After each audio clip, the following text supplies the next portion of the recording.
France has closed restaurants, bars and cinemas to help limit the spread of coronavirus. The busiest museum in the world, the Louvre, is closed.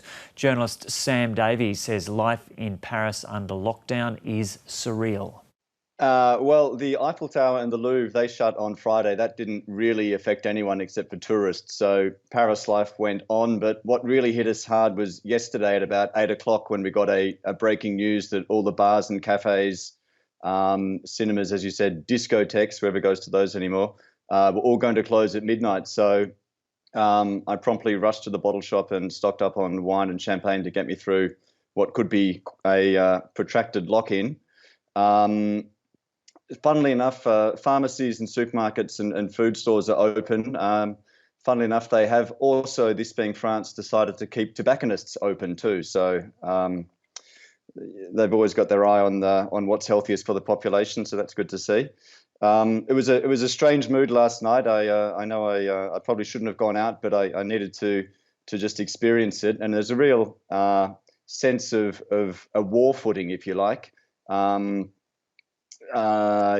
mood was quite subdued, although some people were very much otherwise adopting the mentality of we're all going to die, so let's party. But I myself was back by midnight. So today, again, quite subdued. I got up early and went to the supermarket. Not very chaotic scenes in Paris. It's very orderly and rational. None of the rampant monkey fight scenes that I've seen from Woolies in Australia, so that was reassuring for me. So, and then this afternoon it was a beautiful sunny day, and lots of people still out on the canal. They're not panicking; they're picnicking, having beers and wines with each other in small groups. But still, people are a little bit unsure how it's going to affect them. Paris is a very social city, and the French are very social, so.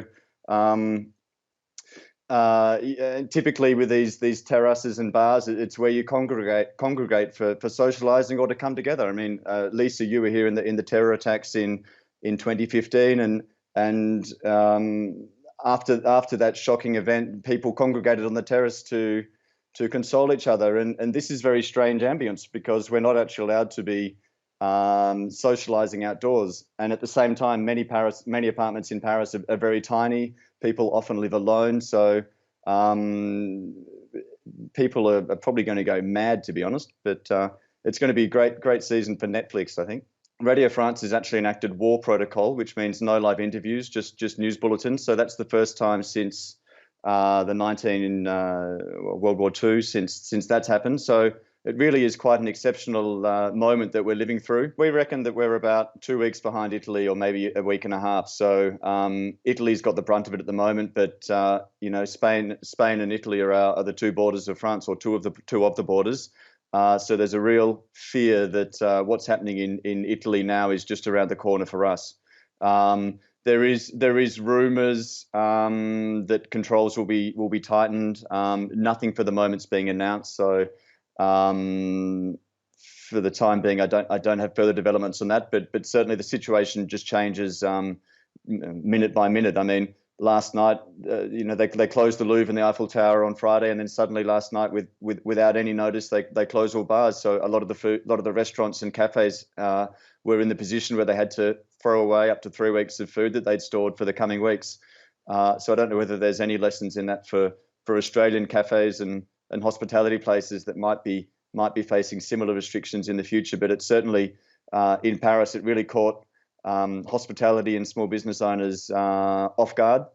So that was quite a shock. So there is a real sense that the situation can change really quickly, and no one really knows what to expect. Journalist Sam Davies there in Paris.